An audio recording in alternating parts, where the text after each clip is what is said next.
The guy moved in late last Saturday night. I know because I woke up near midnight to him ramming his U-Haul into the dumpster outside my bedroom. From my second-story window, I watched as he stepped out to inspect the damage. And he was tall, almost as tall as the U-Haul, and when he put his hand on his hip, the gap between his arm and chest must have been big enough to fit a medicine ball. I considered going to help him, but I really didn't want to open up that can of worms. I went back to bed, reassuring myself that he'd probably appreciate my pretending that I hadn't seen anything. There was a knock at my door earlier the next morning, and you can't imagine my surprise when I looked through the peephole to see the same man. Well, from the chest down. I only knew it was the same guy because I recognized the white button down. What the hell was he doing at my door at 6 a.m. on a Sunday morning? Did he see me watching him? Was he mad that I hadn't come to help? I almost didn't answer, but I knew that I'd have to face him eventually. I prepared an excuse before opening the door. He stepped back and released a wide, toothless smile, and he looked sick. His skin was gray and his lips were black. He extended his hand and said, "Let's hang out." No emotion, just the bare words, like Google Translate except high-pitched and excited. A happy cartoon character. As a 6-foot-tall man, I craned my neck to look up at him, and as I met his gaze, something came over me. A strange pleasure of familiarity, like I was back at my parents' house and my mom was baking cookies. I felt the urge to say yes. Simultaneously, I could appreciate the oddness. I didn't know this guy, even if part of me did. Somehow, I fought with myself figuratively, stepping in and out of the door as his smile never relented. "Not right now, Mikey," I said, and I hesitated and then closed the door and locked it. And it wasn't until I was back in my bed that I realized, how the hell did I know his name? But the memory faded like a dream. At first, I was certain that his name was Mikey, but by the time that I fell asleep, I was sure that I had thrown a random name out. Did I even know a Mikey? I woke up a few hours later and I spent the day playing video games and watching Friends. I felt uneasy, but I've always had a bad taste in my mouth when it came to Sundays. This weird feeling that it's going to be the last good day of my life. Like the next day in the end of all of this happiness and the start of eternal torture. Maybe I just hate my job and more than most people. And around 5:30 a.m. Monday morning, there was another knock. "You gotta be fucking kidding me." "Seriously, dude," I said as I opened the door. And he held out both hands, palms up as if presenting treasure. Atop them was the most beautiful pastry that I'd ever seen. It was fluffy, like a cloud, but browned and crisped. It was drizzled with chocolate, peanut butter, and caramel. I reached out for it and was bombarded with memories as I took the beauty into my hand. I was at Mikey's house. I was sitting at a wooden kitchen table as he frosted a beautiful cupcake decorated to look like a rose. My mouth watered as he delivered it to me like a present, and I sunk my teeth into it and sighed with relief. He was my best friend. I had known him since childhood. I wanted to give him a hug. But at the same time, my heart was rising in my throat, threatening to choke me as I had the feeling of people watching me from every angle. "Let's hang out," Mikey said, reaching for me. I took a step back, the two sides of my brain fighting for control, and slammed the door. Looking down at my hands, I saw 2 pieces of bread with half a dozen crude slabs of peanut butter and jelly. Some on top of the sandwich and some underneath, and then some on each side. It was like it was made by someone who didn't know what a sandwich was. And I dropped it to the floor. At work, I couldn't keep my mind off of him. And as I sat at my desk, vaguely trying to edit the introduction to some algebra textbook, I was sure that I had never seen him before. But I had the memories of memories, like once in a dream within a dream from a different life centuries ago, we had been best friends. I fought my way through the day. I told myself that I wasn't going to answer the door for him ever again. If I saw him, I'd run. Under no circumstances would I look at him, talk to him, or even touch him. And I drove home. I wasn't 2 steps out of my car when he approached me. "Let's hang out!" I tried to turn away, but my life was sunshine and rainbows. I couldn't help but smile. Without bending his back, he leaned his face down to mine. We locked eyes, and I can't remember what they looked like. But I remember what they made me feel. What they made me remember. I was a toddler on a swing set. I was smiling and laughing. Behind me, the tall man, Mikey, was the one smiling as he pushed me again and again. And then it was my birthday, and I watched as Mikey lit my candles. He sparked the lighter with his gray hands, his yellow nails longer than his fingers. On the baseball field, he was my coach. At school, he was my favorite teacher. I remembered me and Mikey sitting in the back seat of my car. There were butterflies in my chest. I leaned in and kissed his black, rotting lips. I felt disgust, but remembered love. "Let's hang out." And then I followed him, because he was my everything. He was every good thing that I could remember. But no, I didn't know him. I imagined walking into his apartment. I smiled and then screamed. I wanted to run away, but I'd miss him so much. We walked to his door as my mind screamed for me to run. He was reaching for the knob when some animalistic part of my brain took hold of me. I ran to my apartment and I locked the door behind me. And when I heard a knock, I grabbed my phone and called the police. I told them that there was a guy who kept knocking on my door and wouldn't stop no matter how many times I told him to go away. I watched from my bedroom window as the officer pulled up. I took a peek through the peephole and I saw that Mikey was still there. And I sat next to the door and waited. "Tommy, what's going on, man?" "Oh, long time no see. Let's hang out." "Hey, of course, man. Can't really thank you enough for last time." I looked through the peephole to see them walking away. The door opened and closed. And then I heard screams. I called off of work the next day, and a couple of police officers came by. I told them the truth, minus the weird stuff. They knocked on every apartment, but nothing ever came out of it. I'm pretty sure that I heard some happy laughter and sounds of reunion when they knocked on Mikey's door. It's been a week since then, and I haven't left my apartment. I got fired, and I'm starting to run out of food. I know that I'll have to leave eventually, but what happens if I run into him? Right now, I'm certain that he's dangerous. But what will I think if I see him again? What will I say when he asks me to hang out? What will I remember? What will I do?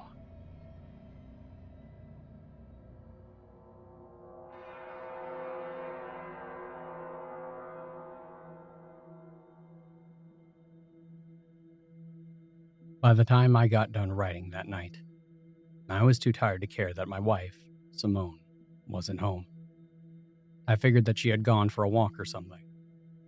And when I woke up in the morning and saw that she wasn't in bed, my first thought was that she had gotten up before me and went to the store. It wasn't until the evening that I realized that she had left me a voicemail in the middle of the night. It was a short message, less than 10 seconds. But when I think about it now, I think the most of the worst things that ever happened to you happen in 10 seconds or less. Probably most of the good things, too. 10 seconds is enough for a lot to happen. I know it took me less than 10 seconds to fall in love when I saw Simone for the first time, sitting by herself in the corner of the coffee shop that I worked at, reading of all things. Beautiful jet black hair, a soft face, and round glasses. Like any straight college-aged guy, it was normal for me to give some glances to pretty girls that walked in while I was working. But normally, that's all it was. A quick glance, and then back to work. I never thought that I would be so unprofessional as to flirt with a customer. But for the first time and only time in my 3 years working at the coffee shop, I walked over to this beautiful girl and introduced myself. We hit it off immediately. We talked about books, our hatred for annoying old people. We both worked in customer service and found out that we were going to the same college. We're both English majors, and we even had some of the same professors. Months later, she told me the moment that she realized that she was going to give me at least one date. And that was when I told her how lucky I felt to have a professor as acknowledgeable and passionate as Dr. Ridge. You see, Dr. Ridge was perhaps the most made fun of professor in the history of education. During the first day in each one of her classes, Dr. Ridge would show a short PowerPoint presentation over her 17 buddies, each with names like Dante, Raven, and Beowulf. But that wasn't the embarrassing part. The embarrassing part was that she had a Facebook made for each of her bunnies, and they all interacted with each other. Some of them were married and would post about their relationship struggles, only to argue online, and some of them were dealing with injuries or illnesses and posting poems about their pain. As you can guess, this did not go over well in freshman level classes. However, to hear Simone tell it, the fact that I looked past Dr. Ridge's quirks to see how intelligent and kind she was proved that I was worth a shot.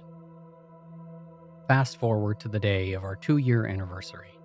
I'm starting my last semester in college, and Simone is only a few months behind me. We were at the nicest restaurant that I could afford, talking about our future together for the 1000th time, and we planned to get married shortly after she graduated and then move somewhere far away from either of our families. I was going to teach high school English while working on my novels, and she was going to pursue her PhD and eventually become a literature professor. We finished dinner in high spirits and decided to go for a walk around the city. The ground was covered in snow and ice, and the street lights reflected off the ground. The way that Simone lit up made her look like an angel. She was the center of the world.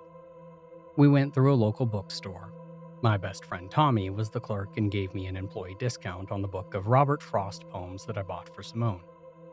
And when we were checking out, an old woman in line told us that we were about the cutest couple that she had ever seen. You look just like my husband and I did, she said, and then looked at me directly. Don't ever let her go. I won't, I promised. Drunk in love, we meandered through the city until we wound up on the underground subway station.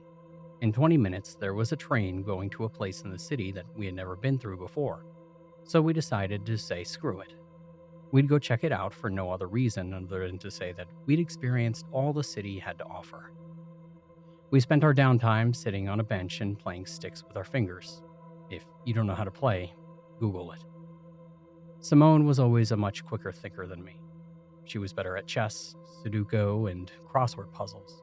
Anything that took brain power. She had beaten me for the 5th game in a row when I noticed the group of guys on the other side of the tracks. They were huddled together, but when I looked up at them, they all had their heads turned, staring directly at us. They noticed me and turned back towards each other. I figured that they were just some funny guys making jokes about us all lovey-dovey on the bench. Maybe they were just checking Simone out. Either way, they were on the other side of the tracks. They were the furthest thing from a threat at the time. That's why I felt fine excusing myself to the bathroom a few minutes later. As I washed my hands, I heard a scream and instantly recognized it as Simone's voice. I sprinted out and found her circled by all 3 men. The tallest one had Simone in a headlock so tight that he was lifting her up off the ground. The other 2 were looking around for witnesses. And when they saw me, they barreled towards me. Simone let out a muffled cry. For a second, time slowed. And I remember thinking to myself how incredible of a situation this was. Surely this would all just stop somehow, right? This type of thing didn't just happen. But it was happening. And the 2 men were only a few feet away from me. I had no chance in a fight. Even if it was just one of them, they were nearly twice my size. The one thing that I thought that I might have over them was speed. Like a wide receiver juking a defender, I feigned as if I was going to run away, and instead I cut back and I ran towards the gap between the leftmost man and the tracks, narrowly escaping a 5-foot fall to the bottom. He reached for me, but I lowered my shoulder and barreled through his outstretched arm. I cut to the right and slammed into Simone and her assailant at full speed, bringing all three of us crashing to the ground. I ended up on top of the tall man and elbowed him in the ribs, and as I rolled away, I heard a loud thud and a shriek. One of the other men had tried to grab Simone, but had instead pushed her into the tracks about 6 feet below us. I tried to stand, but then the man grabbed me by my ankle and pulled me so that I fell onto my stomach, and I cracked my jaw so hard that I saw stars. I kicked my feet blindly and connected with his stomach. I got free and half to my feet before I was grabbed and put into a headlock. The grip was so tight that I was scared my throat was going to collapse. I flailed about and clawed at hands that I couldn't see, but as deep as my nails went, the grip never loosened. Until we heard the horn. The train was coming.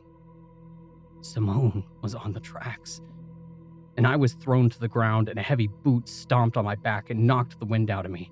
"Let's get the fuck out of here!" one of them yelled. By the time I could stand, they were running away. Simone frantically clawed at the wall, trying to get out of the trench, but she was a short girl, barely 5 foot tall. Although she could reach up to the platform above her, the edge was curved, making it too difficult for her to get a firm hold. I reached my arms down and I tried to pull her up myself, but I didn't have the strength. Maybe if we had a little more time, we could have worked together, but the train sounded so close. It was going to burst through the tunnel any second, and once we saw the train, there wouldn't be enough time to react. There wasn't enough room down there for her to escape its girth. I allowed myself half a second to close my eyes and think and think and think. I pictured the train bursting through the tunnel and Simone screaming my name, standing against the edge of the tracks as it ran into and through her. I thought about the sound of her bones being crushed, about never seeing her again, about spending the rest of my life without her. I could try again to grab her, but the result would simply be the same. Her getting crushed while we held hands. There was no getting her up in time. There was only one scenario where I saw her surviving. "Go to the middle of the tracks and lay down," I said. And without hesitation, she let go of my hands, ran to the tracks, and lay down flat on her stomach with her arms firm against her sides. And just then, the train emerged from the tunnel. Her left arm was resting exactly where the wheels of the train would run. "A little left!" I screamed. She squirmed a half-inch to the left just as she disappeared under the train. She screamed so loudly that I could hear her over the rumbling. She screamed and screamed until the train came to a complete stop. For a long second, I heard nothing except the train doors opening and passengers holding their conversations that strung together like a bad choir. "Simone!" I screamed. I flagged down the operator, and he kept the train stationary until Simone was able to squeeze out. And together, we lifted her up to safety.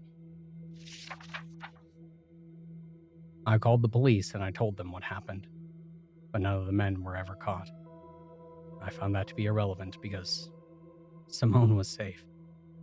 For the next week, she stayed with me at my apartment.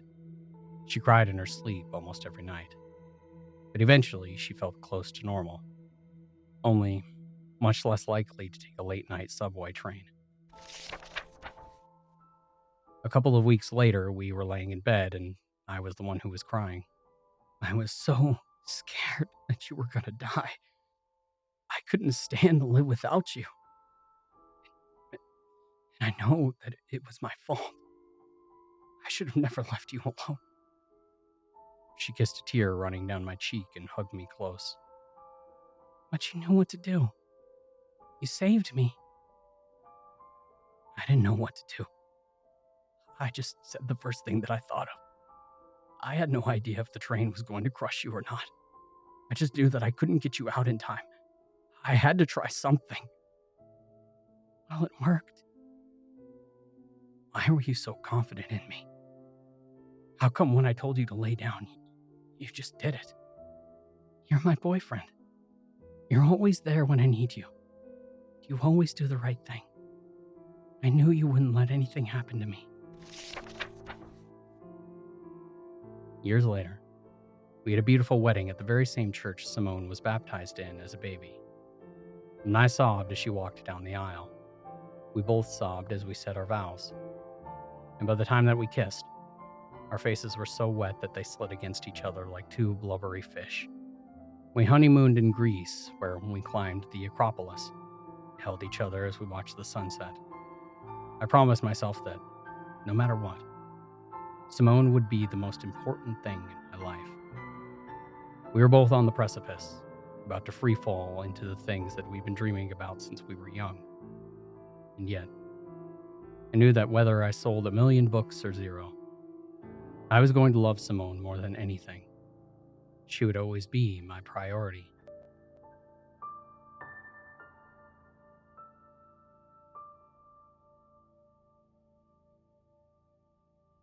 Simone got accepted into one of the top English literature PhD programs in the country, so we ended up moving to an even bigger city. She focused on her classes and worked as a waitress on the weekends. Then I found a teaching job at a local high school and spent my evenings working on my novels. It was about a year into this new life when I began to find success. And it started small. A publisher picked up my first book, a horror novel, and we were able to get it published in a short time with minimal edits. A couple dozen people picked up the book, and I got some solid reviews. Every week, a few more sales would roll in, and after months, it looked like I might even break even. And then some girl on TikTok made a video with the title, "The Most Disturbing Book of 2025. She gave me a quick, spoiler-free summary on my book with lots of gasps and comments like, "You won't believe what happens next." At the end, she said that she didn't sleep with the lights off for a week after finishing the story. The video ended up going viral. Tens of millions of views and over 1,000,000 likes. Other book content creators started making summaries and reviews. Some people even posted live reactions of them reading the ending. People were speculating on whether or not the killer was actually dead. Would there be a sequel? And suddenly the book was selling so fast that the small book printer my publishers outsourced couldn't keep up. They had to hire a secondary team, and then a third, all just to print more and more copies. Edgy teenagers weren't exactly my target audience, but I'd be lying if I said that I wasn't in absolute bliss. I went to bookstores and I saw entire displays with copies of my book. I started doing book signings and talks. I spoke on a panel with an author who's a household name. Even when the publicity started to die down, the book was selling at a steady rate. And that's when my publisher gave me a deadline: 45 days to finish the sequel that I hadn't even planned on writing. My school understood when I quit with only a week's notice. This was a once-in-a-lifetime opportunity, and I had to strike while the iron was hot.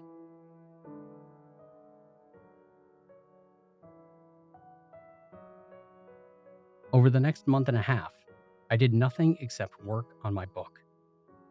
Now, I'd be lying if I said that I didn't notice Simone feeling down around this time. We barely talked anymore, and sex was non-existent. She tried to get me out of my office for a date at least once a week, but I was always just so busy. I kept telling her that as soon as I finished the book, I'd spend all the time in the world with her. I remember being so frustrated that she didn't get it. She got even more upset when I started drinking at night. Not a lot, but when you write and think for 12 hours straight every single day, sometimes you just need something to help you relax. And during this time, I yelled at her more than once. I kept telling myself that I would start treating her better soon. But then a sequel turned into a threequel, and then I started a new series. There really never was a good chance for a break. I had this momentum, you see, and readers are fickle. There was always the chance that as soon as I took a breather, they were going to move on to something else. And Simone started struggling to keep up with her coursework, and every time she tried to vent to me about it, I told her that if it was too much for her, then she should just quit. I'm not quite sure when she did drop out, but it's safe to say that I didn't notice for a few weeks. She would just lay in bed and wouldn't even try to talk to me anymore. One night, I forced myself to stop writing a little early. I really did feel bad for her. I knew I was being neglectful. It just seemed that there was always something more urgent. And I knew that she'd always be around once it wrapped up. That night, I booked a vacation scheduled for the next month. Our anniversary.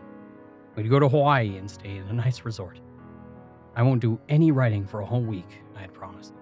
It'll just be the two of us. When I told her that, she just nodded, and I could tell that she didn't believe me. But I meant it. I really did. It's just that as we got closer to the vacation, I realized how behind I was on my next book. We'd have more time if we could just postpone it by a couple of weeks. That would have worked just fine. Except for the fact that the very day of our anniversary, she had gotten run over by a subway train. I didn't listen to the voicemail until after the police called me to tell me that she was dead. I was writing when they had called. They said that she had laid down on the subway tracks, flat on her back, with her arms flat against her side. Witnesses said that it was like she was trying to hide under the train to avoid being run over. And she almost did, too.